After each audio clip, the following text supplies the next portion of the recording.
ମା ମଙ୍ଗଳା ଆମ ସମସ୍ତଙ୍କୁ ଘଣ୍ଟ ଘୋଡ଼ି ରଖିଥାନ୍ତୁ, ତାଙ୍କ ପଣତ କାନିରେ ସବୁବେଳେ ଘୋଡ଼େଇକି ରଖିଥାନ୍ତୁ। ଚାଲନ୍ତୁ ଜାଣିବା ଚୈତ୍ର ମାସ ମଙ୍ଗଳାଙ୍କ ଓଷା ବିଷୟରେ। ଆପଣମାନଙ୍କୁ ସ୍ୱାଗତ ଆଦିଭକ୍ତି ଚ୍ୟାନେଲରେ। ବିଧି ହିସାବରେ ବର୍ଷକ 12 ମାସ ବିଭିନ୍ନ ପ୍ରକାରର ପୂଜା ପର୍ବ ବ୍ରତ ଓଷା ପଡ଼ିଥାଏ। ତା ଭିତରୁ ମାଙ୍କ ଚୈତ୍ର ମାସ ମଙ୍ଗଳାଙ୍କ ପୂଜା ଅନ୍ୟତମ। ମା ମଙ୍ଗଳାଙ୍କ ଏହି ଓଷାକୁ ପନ୍ଥେଇ ଓଷା ବୋଲି ମଧ୍ୟ କୁହାଯାଏ। ପ୍ରତ୍ୟେକ ଗାଁର ମହିଳାମାନେ ନିଜ ପିଲାର ଦୀର୍ଘାୟୁ କାମନା କରି ଏବଂ ଘରର ଆରୋଗ୍ୟ କାମନା କରି ଏହି ଓଷାଟି କରିଥାନ୍ତି। ଚୈତ୍ର ମାସର ମଙ୍ଗଳାଙ୍କ ଓଷାଟି ବହୁତ ନିଷ୍ଠାର ସହିତ କରିବାକୁ ପଡ଼ିଥାଏ। ମାଙ୍କ ନିଶା ମଙ୍ଗଳବାର ଯେହିପରି ହୋଇଥାଏ, ସେହିଭଳି ଭାବେ ଚୈତ୍ର ମଙ୍ଗଳବାର ଓଷା ମଧ୍ୟ ନିଷ୍ଠାର ସହିତ କରାଯାଏ। ରୋଗ ରିଷ୍ଟ ଦୁଃଖ କଷ୍ଟ ନିସନ୍ତାନ ପାଇଁ ଏହି ଓଷାଟି ରଖାଯାଏ। ଯେଉଁମାନେ ଏହି ଓଷା କରିବା ପାଇଁ ଚାହୁଁଛନ୍ତି, ଏହି ମାସର ମଙ୍ଗଳବାରଠୁ ଆପଣ ପୂଜା ରଖିପାରିବେ। ମା ମଙ୍ଗଳା କଳିଯୁଗର ପ୍ରତ୍ୟକ୍ଷ ଦେବୀ ଅଟନ୍ତି। ପ୍ରତ୍ୟେକ ବର୍ଷ ମାଙ୍କର ଏହି ଓଷାଟି 4 ପାଳି କିମ୍ବା 5 ପାଳି ଅନୁଷ୍ଠିତ ହୋଇଥାଏ। ଏହି ବର୍ଷ 4 ପାଳି ପଡ଼ୁଛି। ପ୍ରଥମ ପାଳି 10 ମାର୍ଚ୍ଚ ଏବଂ ଶେଷ ପାଳି 31 ମାର୍ଚ୍ଚରେ ପଡ଼ୁଛି। ମାଙ୍କର ଏହି ଓଷା ବିବାହିତ କିମ୍ବା ଅବିବାହିତ କନ୍ୟା ମଧ୍ୟ କରିପାରିବେ। ଏହି ପୂଜାର ବିଧି ହିସାବରେ ଗୋଟେ ପନ୍ଥେଇ ନିର୍ମାଣ କରାଯାଏ। ସେଥିମଧ୍ୟରେ 2ଟି ଗାତ କରାଯାଏ ଘରର ସାମ୍ନାରେ। ମନ୍ଦିରରେ ମଧ୍ୟ ଆପଣମାନେ କରିପାରିବେ। ଯଦି ଆପଣଙ୍କର ଏଇଟା ସୁବିଧା ନ ହେଇପାରୁଛି, ତାହେଲେ ପ୍ରଥମେ ସେହି ଜାଗାଟିକୁ ଗୋବରରେ ଲିପି ଝୋଟି ଆଙ୍କିବେ।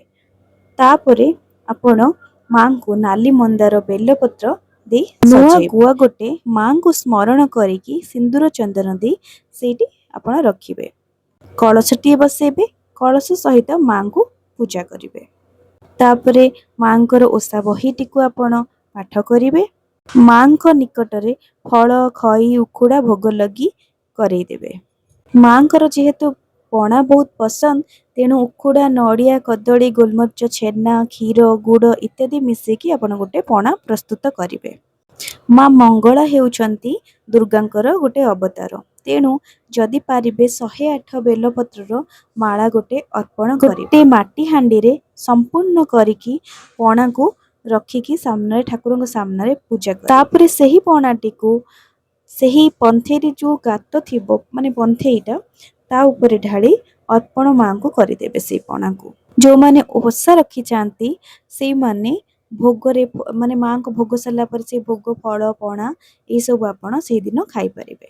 ଯେଉଁମାନେ ପନ୍ଥେଇ ନିର୍ମାଣ କରିପାରୁନାହାନ୍ତି, କୌଣସି ମାନେ ଅସୁବିଧା କିଛି ଅଛି, ତେବେ ଆପଣ କୌଣସି ଆପଣ ଠାକୁରାଣୀଙ୍କ ମନ୍ଦିର ଦୁର୍ଗାଙ୍କ ମନ୍ଦିର ହେଲା କି ମଙ୍ଗଳା ମନ୍ଦିର ହେଲା, ସେଇ ମନ୍ଦିରରେ ଆପଣ ଭୋଗ ଦେଇକି ପୂଜା କରିପାରିବେ। ମନ୍ଦିରରେ ପୂଜା କଲେ ମାଙ୍କ ପାଇଁ ନୂଆ ଲୁଗା ସିନ୍ଦୁର ଚୁଡ଼ି ଫଳ ଫୁଲ ପଣା ନେଇକି ଆପଣ ମନ୍ଦିର ଯିବେ। ମାନସିକ କରୁଥିଲେ ନଡ଼ିଆଟିଏ ମାଙ୍କ ନାଁରେ ରଖିବେ ମାନସିକ କରିବା ପାଇଁ। ଯେଉଁମାନେ ସବୁ ପାଳି କରିପାରିବେନି, ମାନେ 4 ପାଳି ଧରି ନିଅନ୍ତୁ ପଡ଼ିଲା, ତେବେ ଯଦି 4 ପାଳି କରିହେବନି, ଆପଣ ଶେଷ ପାଳି ମାନେ ଗୋଟେ ପାଳି ହିସାବରେ ଶେଷ ପାଳିକୁ ଆପଣ କରିପାରିବେ। ଗୋଟେ ପାଳି 31 ମାର୍ଚ୍ଚ ହେଉଛି ଶେଷ ପାଳି। ଝୁଣା ଆଉ ଧୂପ ଦେବେ। ଝୁଣା ମାଙ୍କର ବହୁତ ପସନ୍ଦ। ଯେତେବେଳେ ବି ଆପଣ ପୂଜା କରୁଛନ୍ତି, ଝୁଣା ଠାକୁରଙ୍କ ପାଖରେ ବୁଲେଇବେ। ଆଉ ଯେଉଁ ମହିଳାମାନେ ମାସିକ ଧର୍ମରେ ଥିବେ, ସେମାନେ ପରିବାରର କୌଣସି ବ୍ୟକ୍ତିଙ୍କୁ ପୂଜା ସାମଗ୍ରୀ ଦେଇ ମନ୍ଦିରକୁ ପଠେଇବେ। ଆଉ ଆପଣ ପୂଜା ସରିଲା ପରେ ଅପୂଜା ହେଇଥିବା ପଣା ତିଆରି କରିବେ ନିଜେ ଘରେ। ସେଇଟା ଆପଣ ଖାଇବେ ଏବଂ ଫଳମୂଳ ଖାଇକି ରହିବେ। ତ ଆଶା କରୁଛି ଆପଣଙ୍କୁ ଭିଡ଼ିଓଟି ଭଲ ଲାଗିଥିବ, କିଛି ଜାଣିବାକୁ ମିଳିଥିବ। ଆପଣ ଦୟାକରି ଚ୍ୟାନେଲକୁ ସବସ୍କ୍ରାଇବ୍ କରିବେ। ରହୁଛି, ନମସ୍କାର।